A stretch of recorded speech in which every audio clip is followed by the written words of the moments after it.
Búsqueda con Ospina. Nació en un apartamento al sur de Bogotá, Colombia, un 11 de septiembre de 1991. Pero tempranamente su familia se trasladó a la ciudad de Sogamoso, en el departamento de Boyacá. En este territorio tuvo lugar su encuentro con el habla como palabra primera y con la escritura como segundo nacimiento. En los reflejos asfaltados del barrio popular con el que nace la ciudad al oeste, se encuentran fijados los itinerarios de su infancia hecha de parques y calles circulares por las que giran los recuerdos. En esta ciudad de templos que nacieron con el sol, de calles coloniales que se desmoronan y de tiempos abigarrados, transcurrió su juventud. En sus andenes y plazas bailan las memorias pueriles, los amores que ahora se han hecho retrato y los sueños que desde entonces clarean como retazos de anhelos colectivos.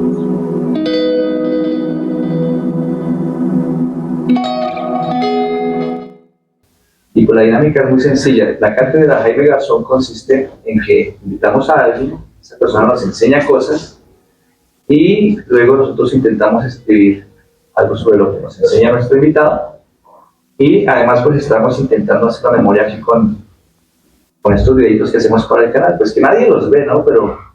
Pero hacemos memoria. Claro. Bueno, pues el libro se titula Retratos y Retazos. Es un libro que fue publicado el año pasado, pero este año se hizo una revisión por algunas cuestiones que había como que ajustar, y pues estoy en ese proceso de presentarlo, ¿no? Se titula Retratos y Retazos, fue con Fallidos Editores, que es una editorial independiente de Medellín, y fue prologado por una poeta, pues se llama Yolanda Sánchez. Es como el libro. Pues bueno, digamos que como para hablar de la relación, como de cómo nos vinculamos o cómo nos vinculamos con Yolanda, quería hablar un poco como del ejercicio de la escritura, ¿no? Entonces, me parece muy interesante poder hacer la presentación acá del libro en este colegio y acá con ustedes y el profe Miller, porque yo he venido conversando con ustedes sobre el tema de la poesía, de la escritura. Varias y varios de los que están acá, pues sé que escriben, sé que están en este ejercicio de escritura temprana, y de alguna manera me parece que es algo que deben darle como el espacio, ¿cómo decirlo? Como que requiere, ¿no? O sea, me parece muy bonito escucharles a varios y varios de ustedes cuando me cuentan qué es la escritura para ustedes, porque precisamente ese encuentro que yo tuve con Mary Yolanda fue por un ejercicio en donde la escritura era algo más o menos como, si se quiere, como clandestina, ¿no? O sea, como que para mí la escritura no fue un ejercicio abiertamente público desde el inicio, sino que fue un ejercicio más bien como muy personal, muy privado también, como muy temeroso. Yo no tuve mi formación ni académica ni mi formación escolar como un espacio de acercamiento, digamos, como muy efectivo a la escritura, ¿no? Entonces para mí la escritura fue como un espacio como muy íntimo, pero también un espacio como que me suscitaba vergüenza, ¿no? Como que me avergonzaba de lo que podía ser mi palabra en el plano de la escritura. Entonces yo en ese proceso tuve la posibilidad desde los primeros semestres vincularme sobre todo como en ayudar en la experiencia del Festival de las Artes, que es un festival en la ciudad de Tunja, que es la corporación de la Casa de la Cultura Popular, y me vinculé sobre todo como para ayudar en temas logísticos, como de organizar algunos espacios del festival y demás. Y casualmente necesitaba una persona que ayudara como a coordinar el espacio logístico de un taller que iba a haber de escritura. Y el taller lo daba Mary Yolanda Sánchez. Entonces yo no había tenido, digamos, antes la posibilidad de acercarme como a un proceso formativo, y vi ahí como la posibilidad de empezar como a... Ese ejercicio yo lo venía haciendo desde hacía ya varios años, pero de una manera muy, como les digo, sin una orientación y como sin una pretensión tampoco de hacerlo público. Y ella fue quizás una de las primeras personas a quien yo le mostré algunas cosas que yo escribía.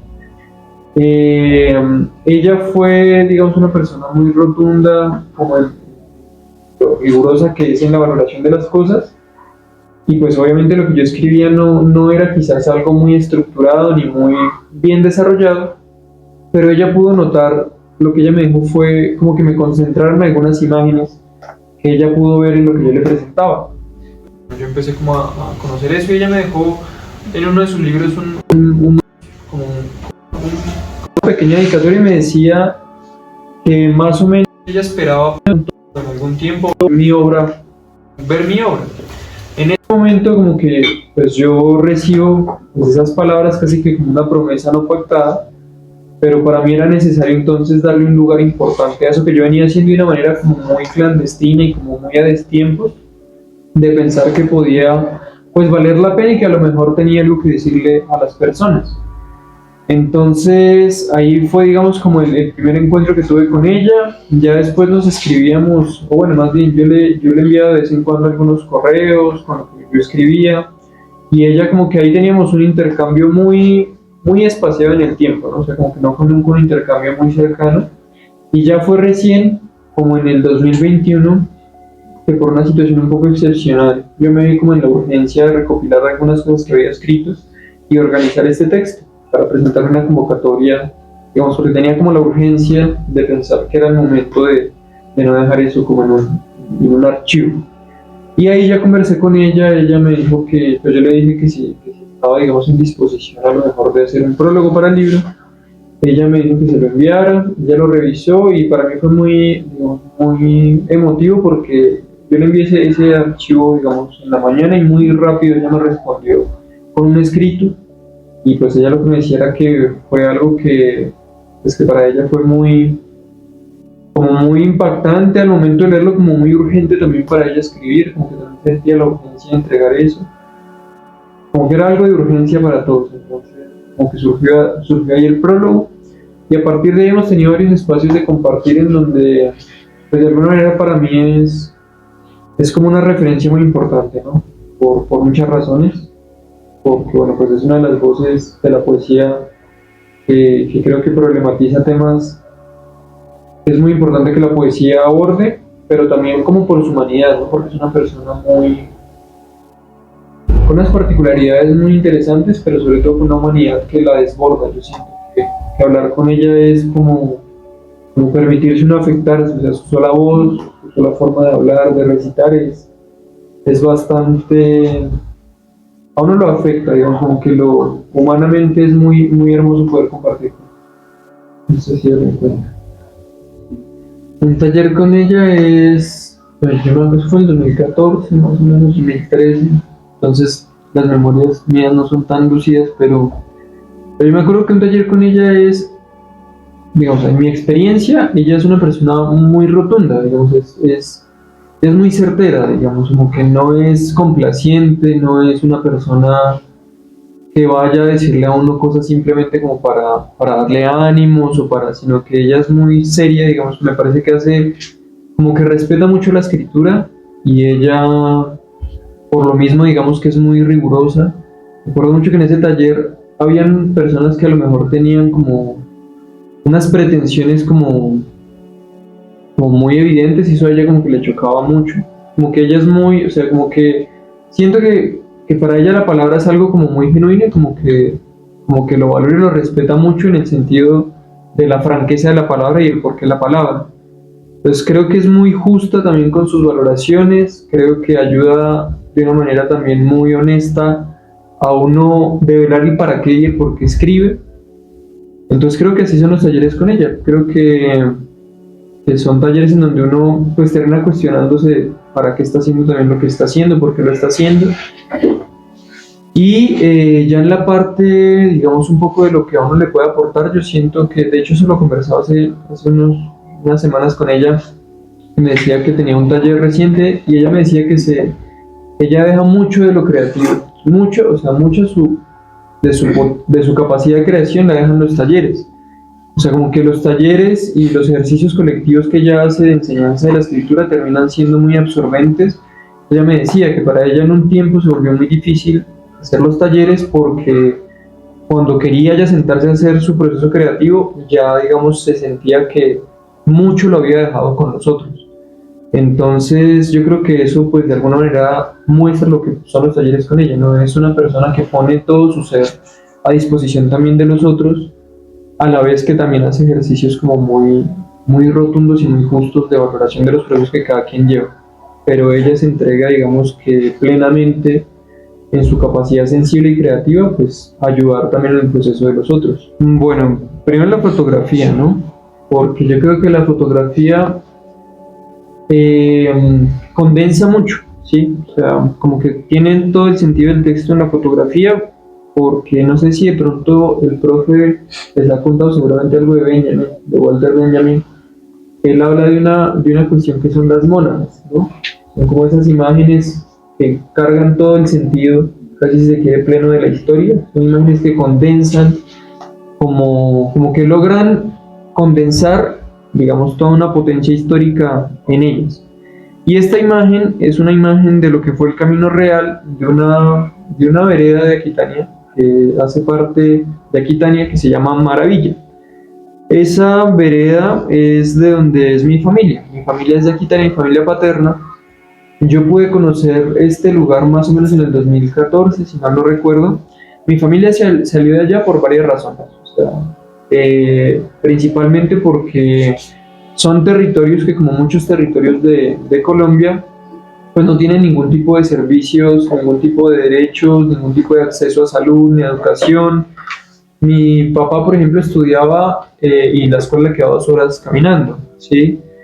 Pues obviamente ellos vivían, digamos, de lo que cosechaban y demás, pero eran unas condiciones de vida bastante difíciles. Entonces ellos tuvieron que salir de allá y dejar, pues, su tierra. Mi familia dejó su tierra allá. Fue tierra que digamos, puede decirse que por mucho tiempo se perdió. Y yo, cuando fui allá, pues tuve la posibilidad de conocer el lugar, y yo sentí un vínculo muy fuerte con ese espacio. Y ya digamos que voy a hablar seguramente más adelante de eso, porque tiene que ver entonces con este tema de la memoria, que la memoria creo que es algo que atraviesa el libro y lo organiza en todos los sentidos. Entonces esta portada es el camino real. Por aquí fue por donde nació mi familia, por aquí fue donde salió mi familia, por aquí salió mi papá, y pues por aquí yo siento que también yo llegué a este mundo, ¿no? Entonces, por un lado, eso es esta portada, ¿no? O sea, ese lugar que a mí me trajo, por donde yo llegué a este mundo, pero al mismo tiempo condensa otras cosas, ¿no? Porque cuando yo fui, que fue en el 2014, no recuerdo muy bien, cuando lo conocí por primera vez, es un lugar en donde todavía podríamos decir que estamos en el siglo XIX, en términos de carreteras. El acceso es supremamente difícil, no hay puesto de salud, no hay escuela, ni siquiera hay cementerio. O sea, lo que hay es un pedacito de cementerio en un caserío súper pequeñito. Entonces, como que condensa también esos rezagos de una sociedad, pues, que está plagada de desigualdades, en donde el campesino y los campesinos pues no tienen condiciones para permanecer en sus territorios. Entonces, como que a mí esta imagen y las diferentes fotos que yo pude tomar, como que captaban todo el sentido de lo que es mi pasado y mi memoria. Y es una memoria que ya seguramente cuando empiece a contarles un poco la primera parte del libro, es una memoria que no solamente es mi memoria, porque yo creo que nosotros no solamente cargamos a cuestas la memoria de lo que hemos vivido, sino que hay memorias largas que nosotros, digamos, recibimos, y nosotros se prolongan, y nosotros se extienden, y son esas memorias de nuestros antecesores, ¿no? De nuestros padres, de nuestros abuelos, de esos dolores también colectivos que cargamos de nuestras familias. Entonces, de alguna manera, esta portada carga como todo ese sentido de lo heredado, que no solamente es, digamos, también cómo se heredan las pérdidas y las ausencias, ¿no? Entonces, creo que eso es un poco la imagen del libro, profe. Bueno, el poema se titula Abuelas. Entonces, abuelas. Como 2 castillos, sus cuerpos hicieron ronda sobre el mío y taparon con calor mis soledades. A mi abandono interpusieron su presencia, como un lugar donde hundir, pequeñita, mi cabeza. De la ausencia repasada en este cuerpo supieron refugiarme. Taparon con presentes escondidos en la palma de la mano los olvidos que trajo para mí la vida. Cubrieron con magia mis manos para aprender a desaparecer de las sombras toscas que reptaban por la casa. También me dieron palabras para hablar a quienes están fuera del mundo. La magia aún brota desde mis yemas, que saben renacer el cuerpo muerto de las hierbas. Y las palabras ahora huyen como signos, llenando los papeles de sonidos. Tú, Isabel, que te abriste paso por caminos de canela y margaritas, te llevaste contigo todo el frío que cargaba pegado a mis manos. Tú, Ethel, que aún me muestras el tiempo que solo vieron tus ojos, arrópame, hoy, de las soledades y las viejas ausencias que aún me llenan de frío el alma. Ese es el primer poema con el que abrimos el libro y es el poema de abuelas. Oye, ¿por qué comenzar con las abuelas? ¿Por qué comenzar con las abuelas? Entonces ahí viene el tema de la memoria, y la memoria también como la identidad, ¿no? Yo creo que todas y todos, de alguna manera con el tiempo nos vamos convirtiendo en un sujeto que se reconoce de una manera y como que encuentra una identidad, un saberse sí mismo. Y para mí ese proceso está necesariamente ligado con mis abuelas. Yo tengo, digamos que, pues eso es algo un poco más íntimo, pero yo no tuve la oportunidad de crecer con mi madre, entonces a mí me criaron mis abuelas, mis dos abuelas paternas, mi abuela y mi bisabuela. Entonces, de alguna manera son dos figuras que para mí fueron tutelares, o sea, precisamente son dos castillos, ¿no? Dos grandes columnas que estuvieron siempre a mi alrededor como para protegerme y también para legarme lo que involuntariamente me terminaron legando, que fue ese encuentro con el mundo. Entonces yo a través de mis abuelas me empecé a encontrar primero con los cuidados, con el afecto, ¿cierto? Uno saberse protegido, pero también con una serie de aspectos que terminaron a mí como configurando lo que es en sí mi identidad, ¿no? Entonces el encuentro con las plantas, por ejemplo, yo tengo una vinculación muy fuerte con el tema del entorno de las plantas y viene de mi abuela. El tema del cuidado de los animales y ese encuentro también con los animales. Entonces, eso digamos que está muy presente con mis abuelas, el tema también del crear a través de las manos, ¿no? Mis abuelas eran, por ejemplo, yo me acuerdo de mi bisabuela, ella, desde muy chiquito yo me acuerdo que incluso yo la ayudaba, ella hilaba lana, entonces ella compraba la lana por ahí de los alrededores, ella hacía todo el proceso de lavado de la lana, todo el proceso de, bueno, lavarla, hasta que con el uso y el tortero se ponía tardes enteras sentada en el patio hilando lana. Entonces como ese vínculo con unas realidades que más o menos iban desapareciendo en mi entorno, ¿no? O sea, eran como, si se quiere, como momentos de historia que estaban desapareciendo frente a mis ojos porque era lo que ya empezaba a no estar en el entorno. O sea, las hilanderas estaban desapareciendo, o sea, en las ciudades ya había muy pocas hilanderas, pero yo tenía en mi casa una hilandera. Mi abuela también, mi otra abuela, no mi bisabuela, sino mi abuela, ella pues es tejedora, ella siempre tejió, me tejió cosas. Entonces como ese vínculo con esas prácticas creadoras para mí fue como muy importante, pero también con la sanación en muchos aspectos, ¿no? Mi abuela, las dos, pero sobre todo mi abuela, no mi bisabuela, sino mi abuela, era digamos una persona que a mí siempre me curaba de cualquier mal. Entonces desde baños de tabaco hasta baños con plantas, hasta ungüentos. Entonces era como ese lugar también de sanación, pero también de afectos. Yo siempre, digamos que en ellas encontré un refugio y un lugar, digamos, en donde saberme protegido. Entonces quizás por eso es esa vinculación con ellas, pero también por una razón, y es como por lo que son y por lo que encarnaban, y es ese vínculo con la realidad de la que de alguna forma nos desvinculan a nosotros y a nosotros cuando llegamos a las ciudades, pero que en ellas permanecía y ese arraigo con la tierra. Entonces mi abuela, de hecho mi abuela hace un par de años recuperó parte de su territorio que como salieron ellos, pues dejaron todo, se habían apropiado otras personas, ella dio una pelea muy fuerte por recuperar sus tierras. Entonces como ese sentido de ligazón con la tierra, ¿no? Entonces como que eso también me llegó de ellas, pero también ese sincretismo yo lo hablo en algunos lugares y es como ese vínculo como religioso con el mundo, pero no desde una deidad como la deidad cristiana, sino algo más animista, ¿no? Entonces como esa vinculación con esas deidades que están en las plantas, que están en los ríos. Entonces como que todo eso me llegó a través de mis abuelas y yo creo que por eso es que para mí siempre fueron como algo muy, como que me ordenaron a mí de algún modo la vida y me permitieron a mí reconocerme también desde un primer momento como sujeto, ¿no? Pues bueno, para hablar de la estructura del libro, yo siempre pues soy muy sincero y porque siempre me hacen la pregunta, ¿no? Obviamente tiene eso después un momento de organización más racional y demás, pero inicialmente el libro no nació como algo que yo me senté a escribir con ese orden, no nació como algo que digamos que yo pensé en escribir sobre esos temas, digamos que esto lo que fue una colección de retazos precisamente, de cosas que venían latiendo y que habían salido desde mucho tiempo atrás, y que cuando yo tomé la decisión de no dejar eso, digamos, perderse en el tiempo, fue empezar a darme cuenta que estaba presente en mi escritura. O sea, yo ni siquiera me había dado cuenta sobre qué escribía, sino que fue en el momento de uno pensar como, bueno, es el tiempo de no dejar perder esto, que yo me di cuenta que habían temas que latían, ¿no? Entonces, un primer tema fue ese tema personal, pero que me rebasaba a mí, que me llevaba a unas memorias colectivas un poco más amplias.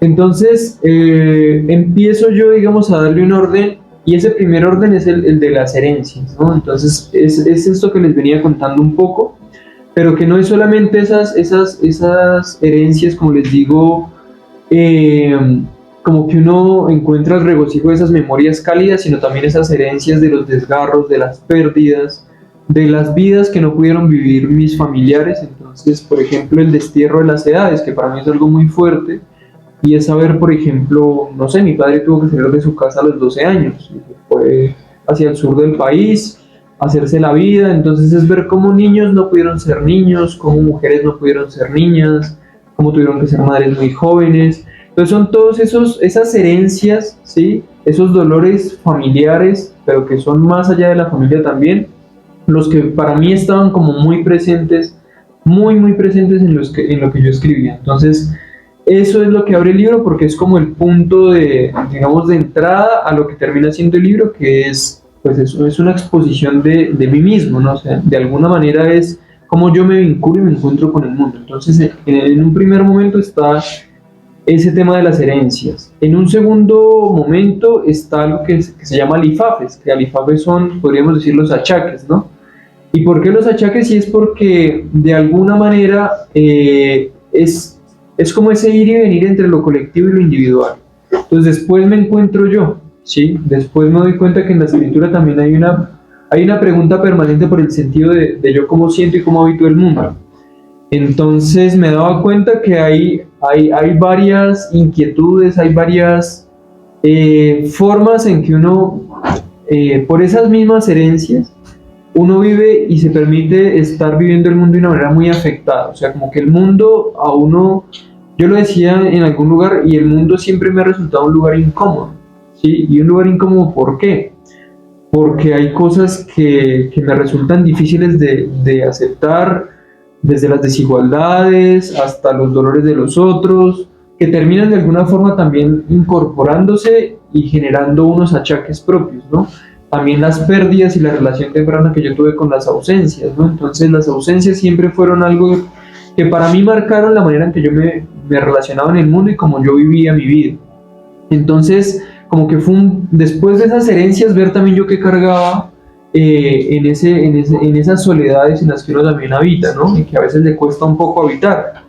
Ya luego entonces aparecen, y ahí empiezan, digamos, como las preguntas por los otros, porque están las memorias que me permiten a mí como hacerme, pero luego están los otros.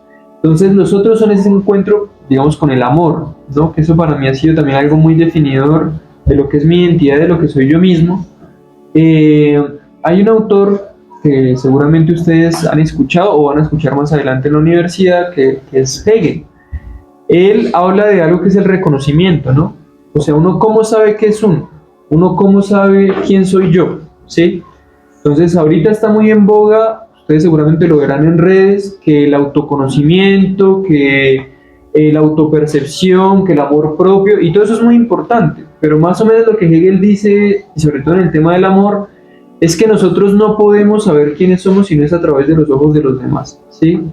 Entonces, como que es en los ojos de los otros, en donde nosotros terminamos viéndonos a nosotros mismos y teniendo conciencia de que somos nosotros mismos lo que somos. O sea, dejamos de ser un espectro para convertirnos en nosotros, ¿sí? Aparece la conciencia de nosotros mismos.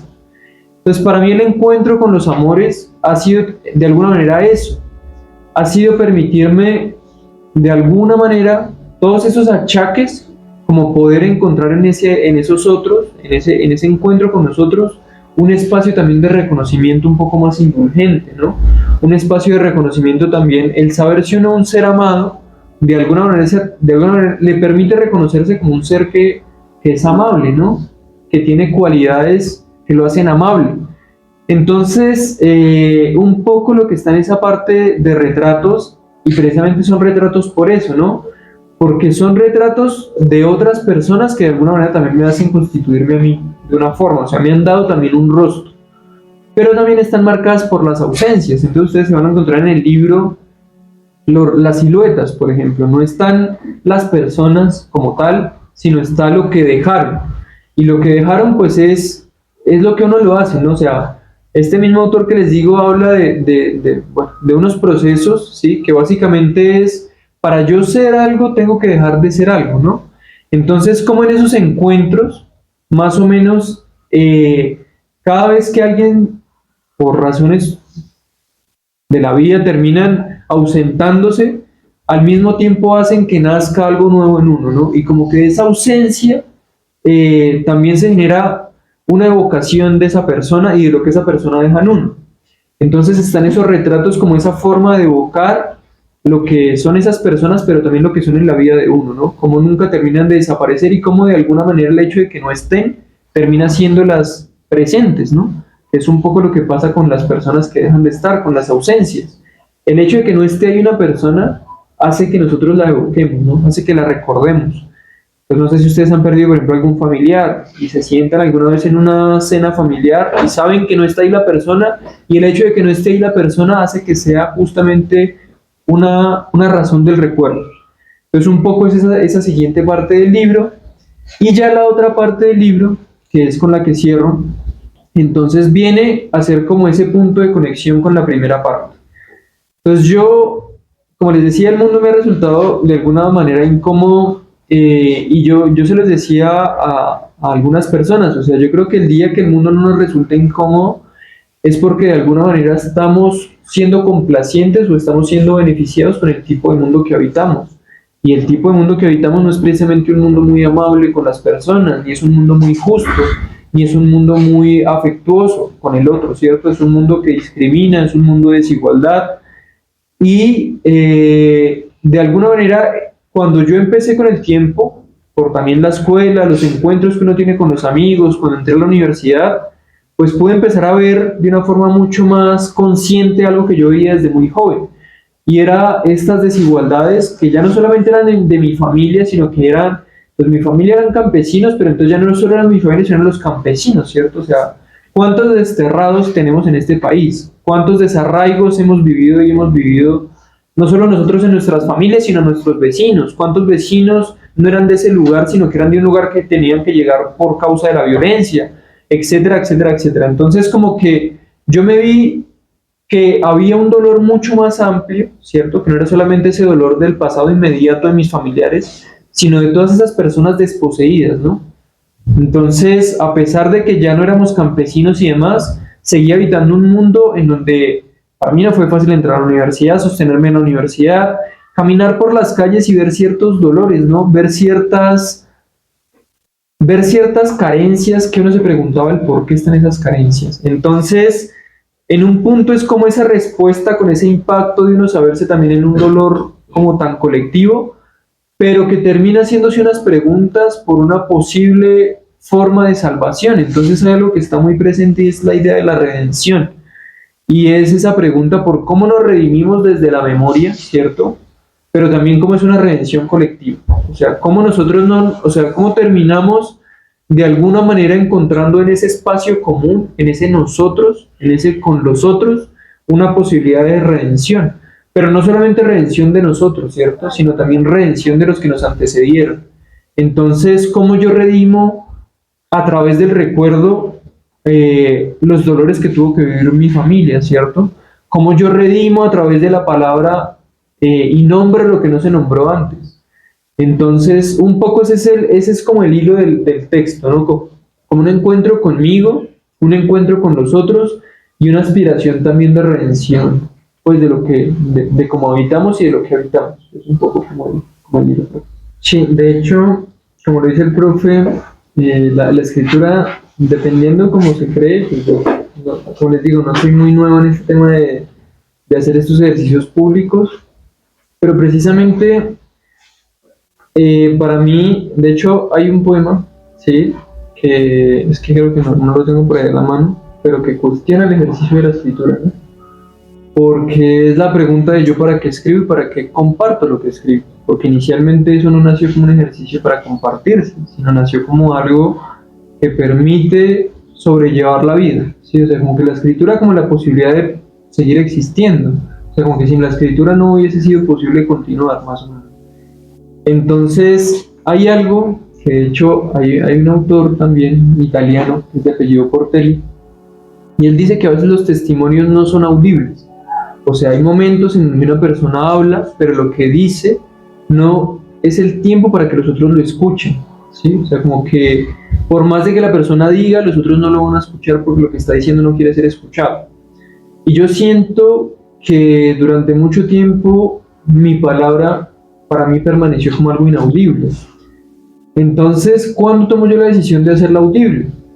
Un poco forzadamente, pues cuando yo, esto digamos que no lo he comentado en otros lugares, pero pues básicamente donde se pone en suspenso la posibilidad de la vida, ¿no? O sea, como que realmente no me pasa algo, me dan un diagnóstico de algo muy contundente que pues suponía la posibilidad de no continuar, ¿sí? Había una posibilidad grande como de no poder, quizás sí vivo, pero quizás no en unas condiciones muy óptimas como para uno poder hacer un ejercicio ni siquiera intelectual.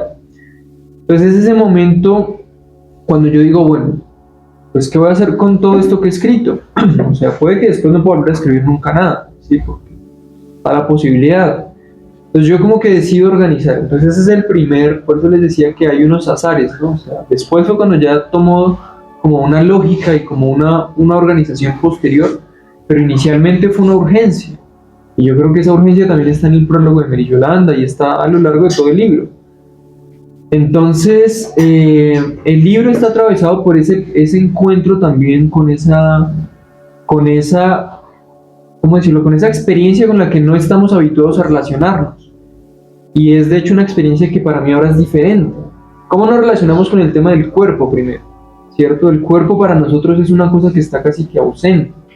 El cuerpo, a pesar de que es el soporte del día a día, y no es una cosa, digamos, voluntaria, sino que es una cosa como nos forma.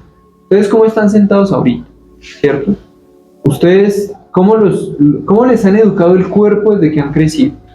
¿Cierto? ¿Cómo intentan a nosotros educarnos corporalmente? Pero no es una educación amable, es una educación coercitiva.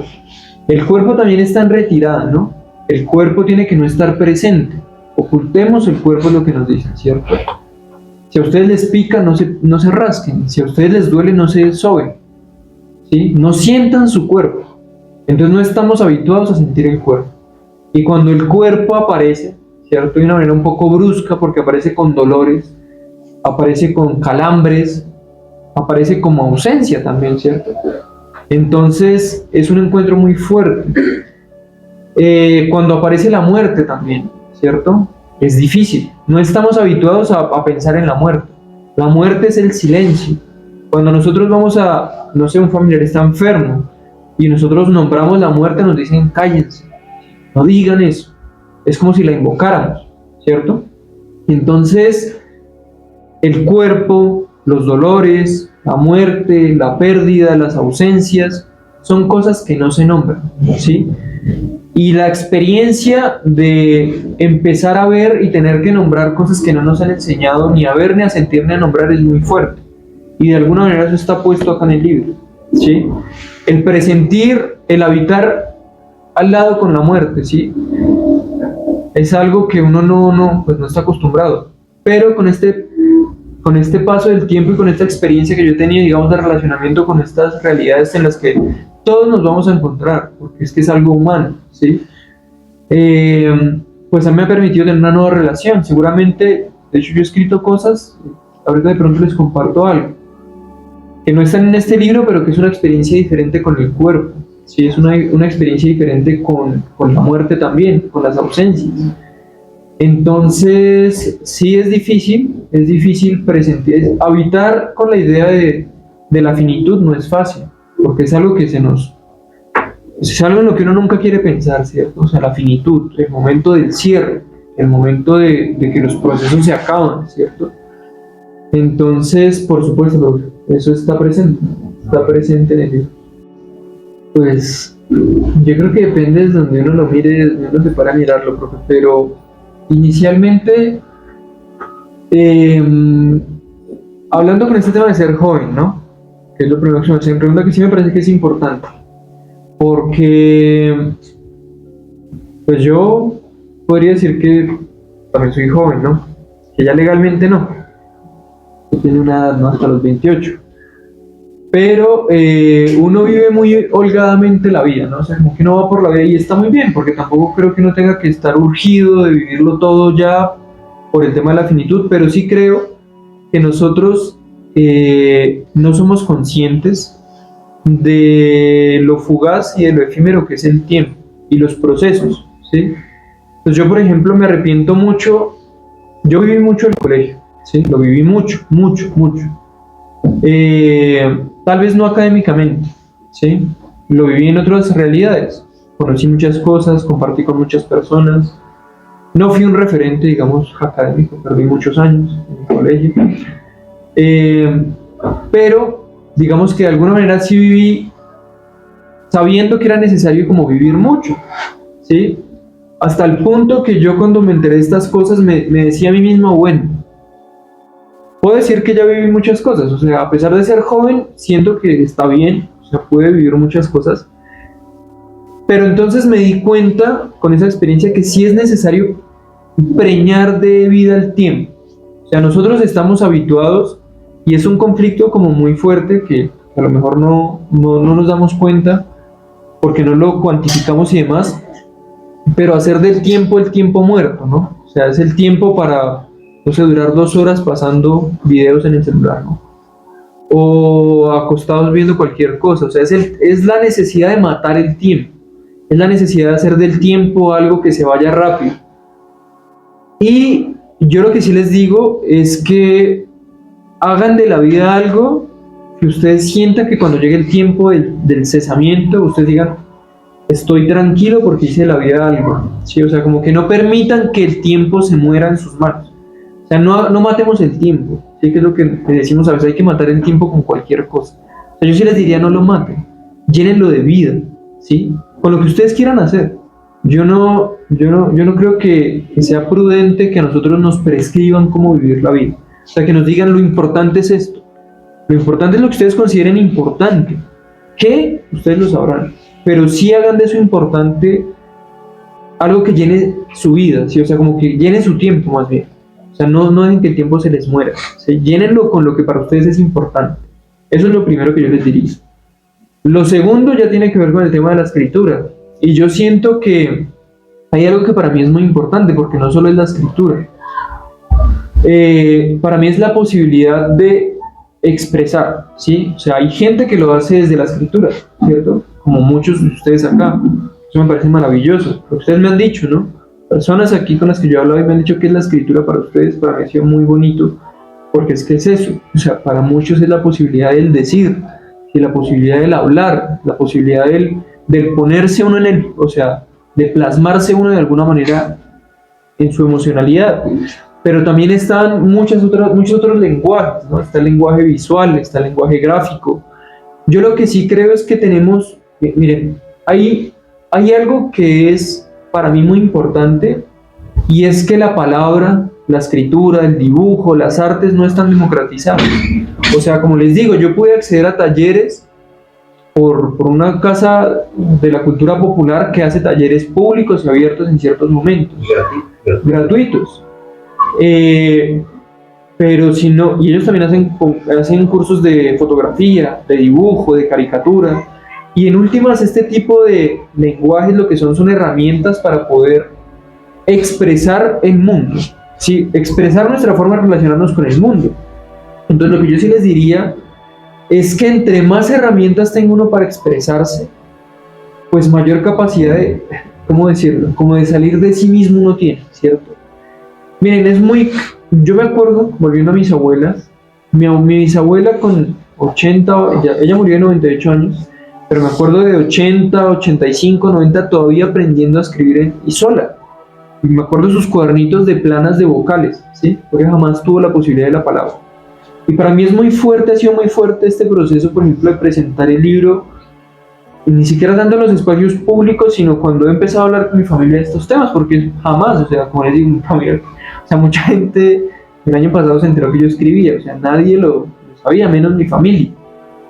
Y escuchar que empezaron a surgir cosas, ¿no? Entonces hace poco estaba en Sogamoso hablando con mi familia y está el eco de mis tíos. Es un tío contándome que a él le gustaba mucho escribir y leer, pero sobre todo ciencia ficción, y que no pudo seguir haciéndolo porque él no pudo terminar el colegio.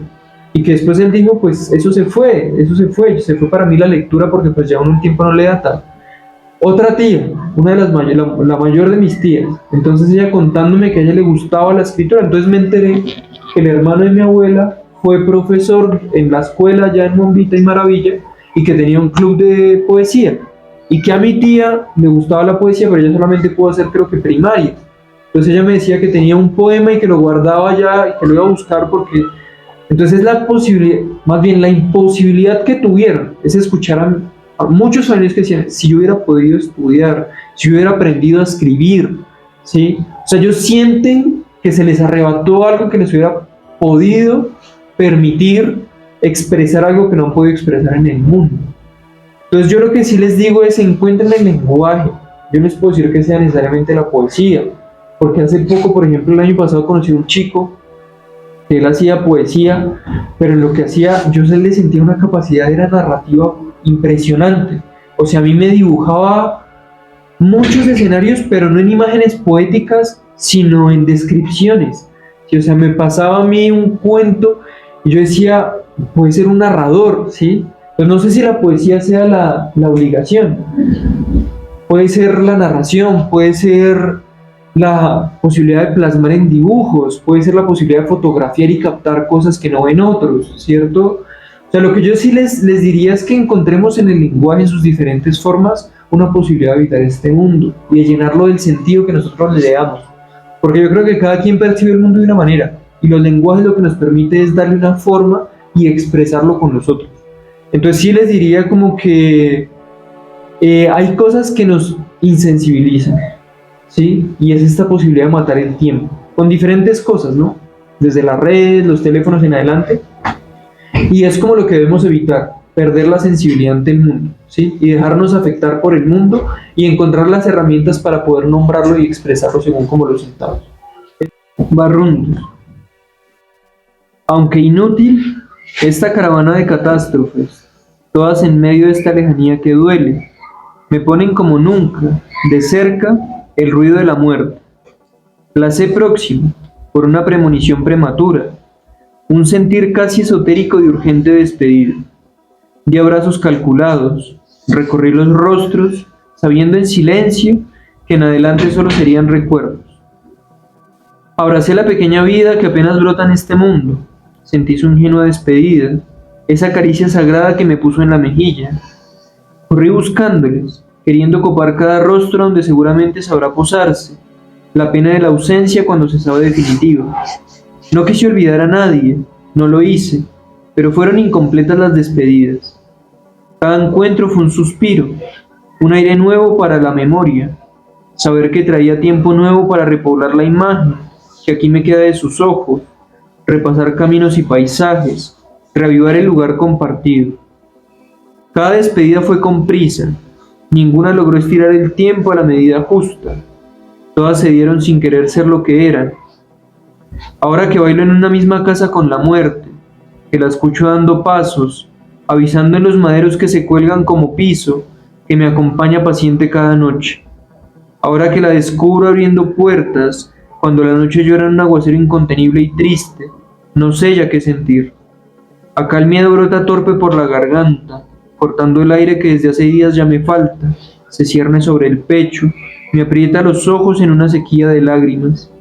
Ese miedo tosco huye aparejado de nostalgia, palidecida tristeza que me recuerda lo que ya no podré ver, las manos que no estarán para apagar la angustia cada noche y conjurar ese delirio que intenta estallar el pecho.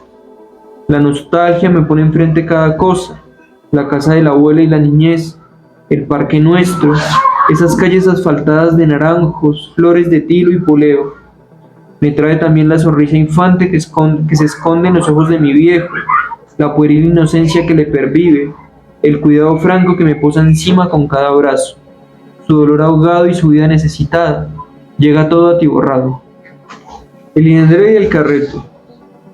Llevo entre las manos un ovillo de palabras y dos carretes con crisálidas azules. Un ovillo que acrecienta su tamaño a la misma medida que el tiempo se acorta. Se nutre de voces en coro y me van volviendo despacio hacia la muerte. Yo tengo, digamos que ahorita más o menos nos decías que era para ti la escritura, ¿no? La cuestión de la urgencia de dejar una memoria. Pero me entraba la duda de quizás de tantas formas de escritura que existen y cada una tiene su magia, su belleza. ¿Por qué la poesía en específico? Bueno, yo creo que yo les decía hace unos días a unas personas también como que yo no me atreví a decir que era poesía hasta que me dijeron que era poesía. Yo no supe que era poesía hasta que me dijeron que era poesía. Por lo menos que les decía hace un momento, ¿no? O sea, ¿cuándo el poeta es poeta? Cuando se dice poeta, cuando dice que hace poesía, o cuando los otros reconocen lo que hace poesía. Y yo creo que yo no escribía pensando que escribía poesía, pero yo siento que la poesía sí tiene un ritmo y sí tiene, digamos que una forma del sentir. O sea, si uno escribe, por ejemplo, por eso les decía ahorita, por ejemplo, no sé, uno escribe prosa, aunque hay prosa poética, pero uno escribe prosa, la prosa tiene un sentir diferente, ¿cierto? Tiene una distensión mayor, tiene, digamos que una velocidad distinta también en el sentir.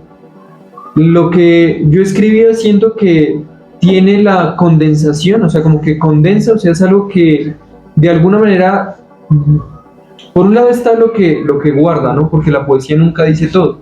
O sea, por un lado es decir, pero sabiendo que hay algo que se preserva en el decir, ¿cierto? Pero también hay un ritmo del decir, o sea, hay una forma a veces urgente, rápida, ¿sí? Que el verso es lo que lo permite dar, hay un corte, hay un giro, ¿sí? Pues como que yo escribía sin saber, o sea, yo no tengo una formación en letras, pero lo que yo tenía que decir lo decía de esa manera, o sea, no podía sentarme y decirlo de una forma distinta, no podía escribir de una forma distinta, sino que salía de esa manera. Sí, o sea, salía condensado, salía cortado, salía con giros, salía con a veces muy rápido, a veces muy corto. Acá hay un poema, por ejemplo, que tiene una velocidad en unos apartados porque es como el sentir como sale, ¿cierto? Pero siento que no podría escribir de otras maneras, o no estas cosas. Yo escribo, por ejemplo, mucho académicamente, ¿sí? Y escribo muchísimo y todo el tiempo tengo que estar escribiendo, pero es una escritura que es un registro totalmente diferente. O podría seguramente, de hecho estoy trabajando con ejercicios de eso, de hacer descripciones, ¿cierto? Porque no es tan fácil de escribir, no me es tan fácil de escribir a veces, o sea, yo no, en lo que escribo no puedo decir como esto lo estoy sintiendo de esta forma, o sea, esa descripción detallada no lo puedo hacer, sino que sale esa imagen condensada, ¿no? Como esa forma. Sí, para mí es como la manera, como que condensa, ¿sí? Como que es algo que en algo muy corto puede decirlo todo, ¿sí? Al mismo tiempo que no termina de decirlo, porque también eso para mí es importante. Y de hecho, es que voy a tratar de ver si lo encuentro, pero es usted, o sea, y es una reconciliación que estoy haciendo con este tema de la escritura como algo público, porque es saber que hay un lugar de traducibilidad, ¿cierto? O sea, lo que nos permite, creo, la poesía, también es que hay un lugar desde el cual ustedes son los que también crean, ¿no? O sea, está puesta mi palabra, pero puede que lo que yo esté diciendo en mi palabra es que no sé si lo tengo, pero trataría de buscarlo como para responder esa pregunta. Ahorita si quieren lo busco, y es saber que ustedes igual va a haber un lugar de la interpretación, ¿cierto? Y va a haber un lugar de la transformación de lo que yo estoy diciendo, y creo que eso lo hace posible la poesía. Si ustedes en una novela les están diciendo, no sé, la persona iba por el camino, ustedes obviamente hay un proceso de elaboración, ¿cierto? Pero por ejemplo leí hace poco un verso, estaba leyendo, es un ejercicio con unos poemas de María Mercedes Carranza, y había un verso que decía, estaba no me lo sé de memoria, pero es algo así, hablando de Simón Bolívar, estaba el gesto mestizo, era algo así como el gesto mestizo de la pérdida de batallas, algo así.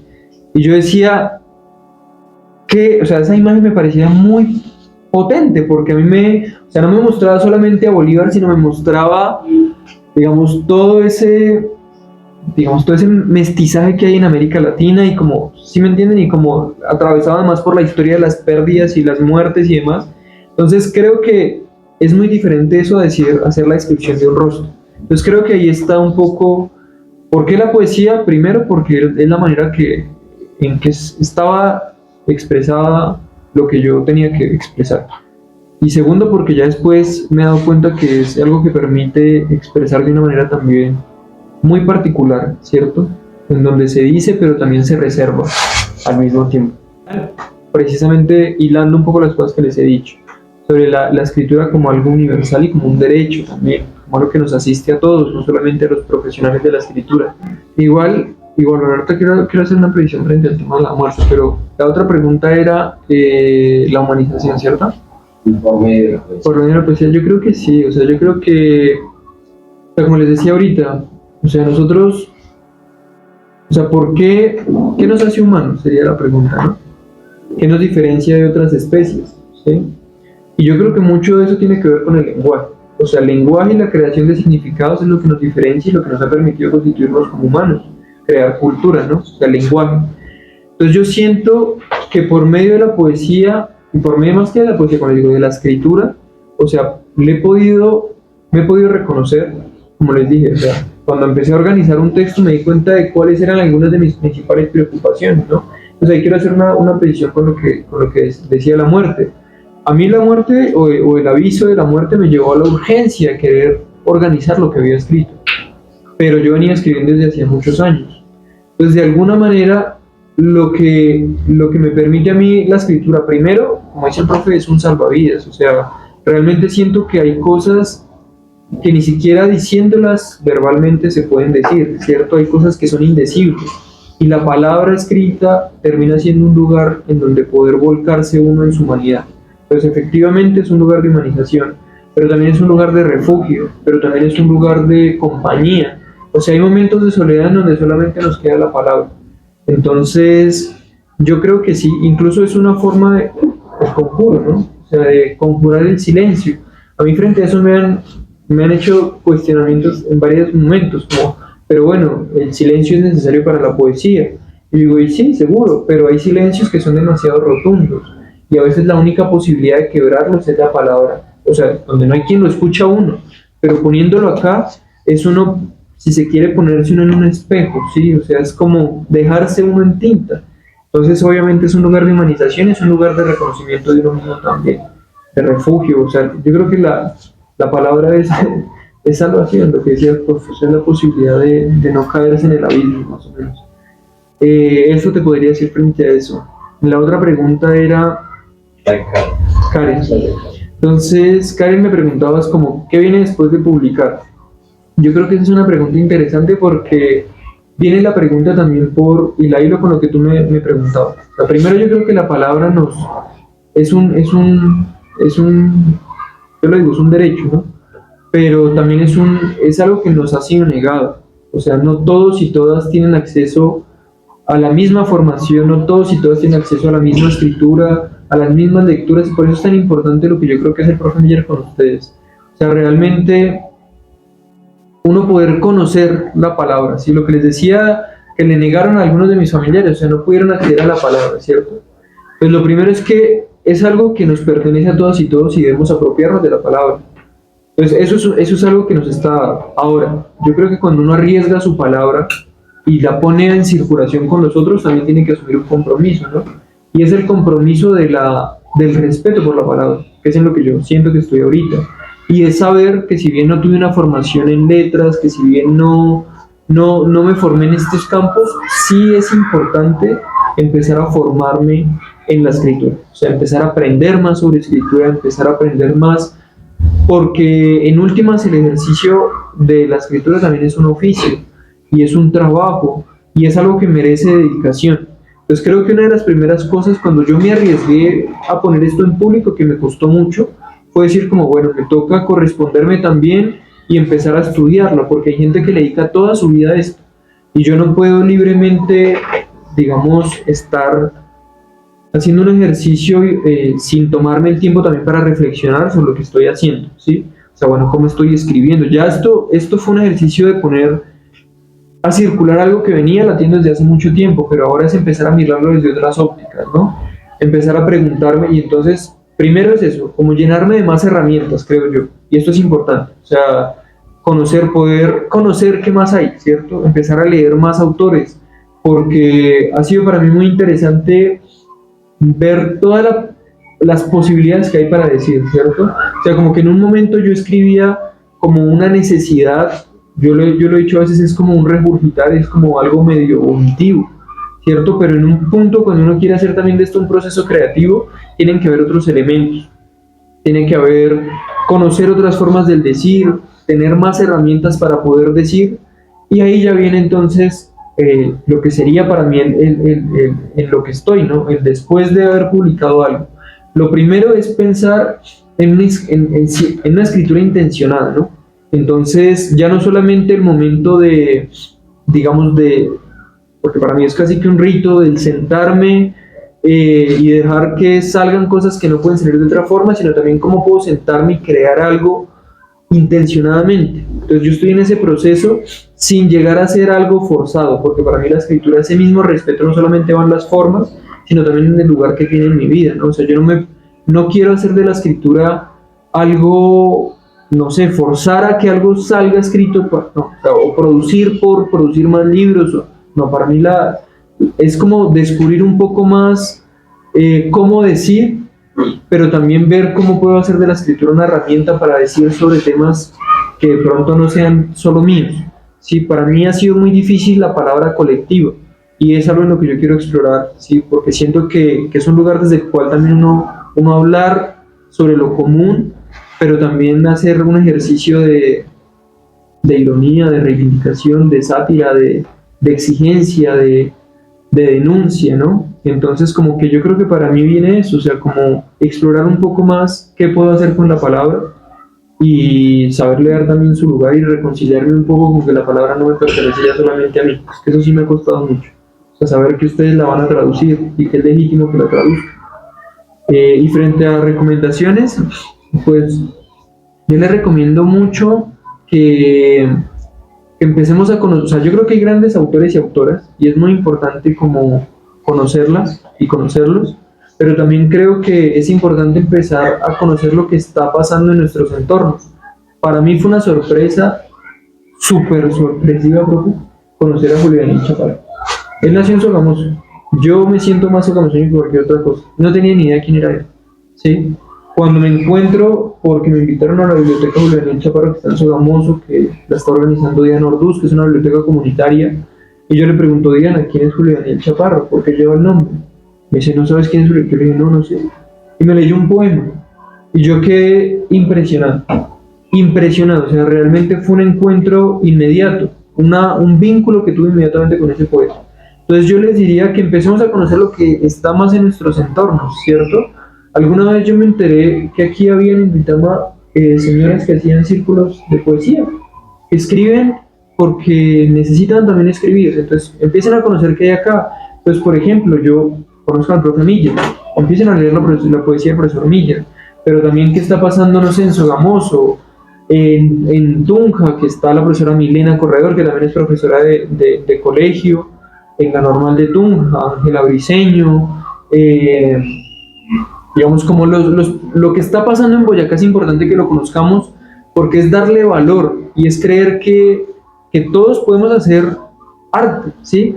Ahora, si ya, digamos, quieren de pronto unos nombres un poco más reconocidos, entonces, bueno, me parece muy importante recuperar voces, por ejemplo, femeninas. Entonces está Mary Yolanda Sánchez, pero entonces también está Emilia Yarza, ¿sí? Que Emilia Yarza es una poeta que ya está muerta, porque también el encuentro con Emilia Yarza para mí fue impresionante. De hecho, les recomiendo un poema que se llama Herencia, creo que se llama Herencia, no me acuerdo ahora cómo se llama. Sí, creo que es Testamento, Testamento, que se lo escribe a su hijo. y condensa la realidad nacional de una forma impresionante. Está María Mercedes Carranza, por ejemplo, otra voz femenina. Hablando aquí de Colombia, está, bueno, digamos desde otros lugares de escritura, pero por ejemplo hablando del tema del cuerpo, está Darío Jaramillo Agudelo. Él tiene un libro sobre el cuerpo que es muy interesante, ¿no? Porque también es darle esa dimensión carnal que a veces le quitamos. Bueno, aquí nacionales, ¿qué más les podría recomendar? Que tengo así ahorita como en la cabeza, pero no se me ocurren ahorita como más nombres.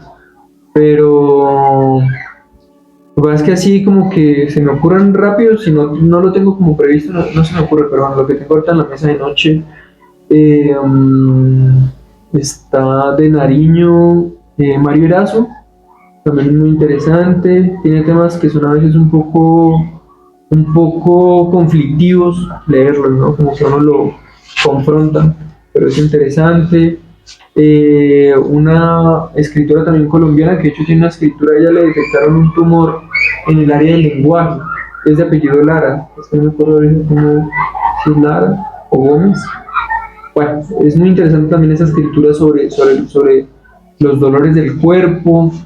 Y bueno, ya hay grandes autores, o que para mí son grandes autores, voces latinoamericanas. Está por ejemplo Jorge de Bravo, que es una persona que él murió muy joven, lo atropelló una moto, pero él aprendió a escribir y por eso les digo que la palabra nos pertenece a todos. Sus papás viven en una hacienda, una plantación, él no tenía acceso ni a la educación, ni él como pudo, trabajó para comprarse una pizarra y murió creo que 23 años, si no estoy mal, 27 años o 28, y había escrito en esos 28 años muchísimas cosas. Jorge de Bravo, también está Jacques, no sé pronunciarlo bien, Jacques Villaurrenau, que él es de Centroamérica. Él murió muy joven también, pues él tomó unas decisiones políticas que lo llevaron pues a lo que pasó mucho en América Latina, sobre todo una guerra de liberación, ¿no?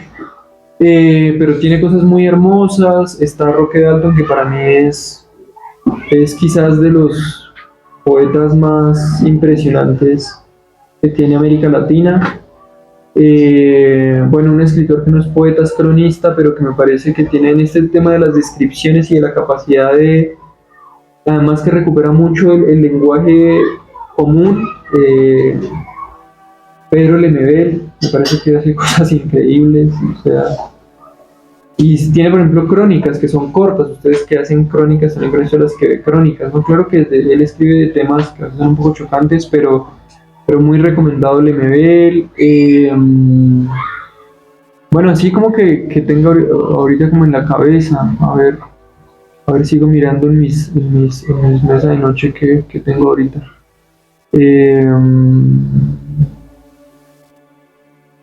Bueno, no, por ahora se me ocurren esos, igual ahí hay varios.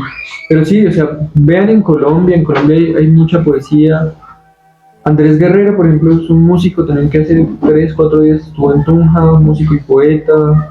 Como que siento que ahorita la palabra, hay muchas posibilidades de que ustedes encuentren opciones. Pero por ahora se me ocurren esos nombres. Yo voy a leer 2 para cerrar. Porque me parece que este poema es muy fuerte, ¿no? Bueno, también les recomiendo, Mario Benedetti Díaz es un poeta pues uruguayo que ha sido muy trivializado por el tema pues de que a veces es muy empalagoso con el tema amoroso y demás, pero me parece que tiene cosas muy importantes porque hay un libro que se llama El olvido está lleno de memoria, y es un libro que retrata la realidad de las dictaduras latinoamericanas muy fuerte. O sea, es una escritura que no es una escritura para nada empalagosa ni romanticona, sino es una escritura que desnuda estas realidades trágicas que tenemos en nuestras naciones, ¿no? Y también, por ejemplo, es uno de los poetas que logró hacer poesía los hostigamientos cotidianos, ¿no? Entonces, cómo nos pesa el trabajo a veces, ¿no? Cómo nos pesa las vidas robadas por el salario, bueno, en fin. Entonces, como que también es muy interesante. Entonces, el epígrafe de este poema es de él, y dice: el día o la noche en que el olvido estalle, salte en pedazos o crepite, los recuerdos atroces y los de maravilla, quebrarán los barrotes de fuego, arrastrarán por fin la verdad por el mundo, y esa verdad será que no hay olvido.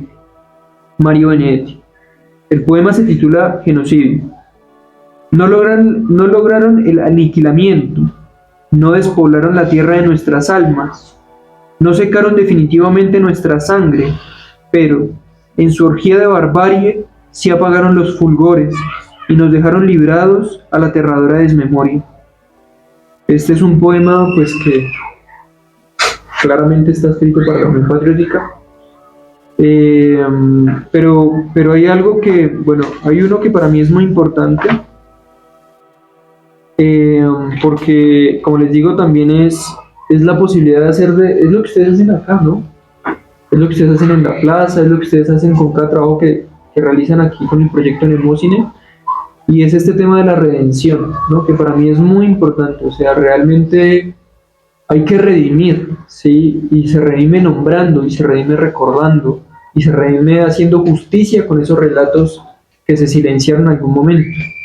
Entonces este poema se llama Redención, y tiene un epígrafe de Jorge de Bravo, precisamente, y dice: mi poesía es una manera de creer en el futuro, de confiar en el futuro, de crear el futuro. Jorge de Bravo. El canto que es el pasado, cuando las voces lo hacen memoria, y relatos que conjuran la muerte. El canto que trae las vidas descolgadas de la historia, pide ser palabra, verso, abrazo y lágrima. La memoria quiere ser canto, pasar de una mano a una boca, de unos ojos a un papel, y así robar el silencio que la sacó del tiempo. Quiere la memoria ser hoy presente, que nace de tu boca y de mis manos. Entonces creo que es la tarea que tenemos nosotros, ¿no? Redimirte. Y con eso sí yo Bueno, terminaría. vamos a darle un aplauso a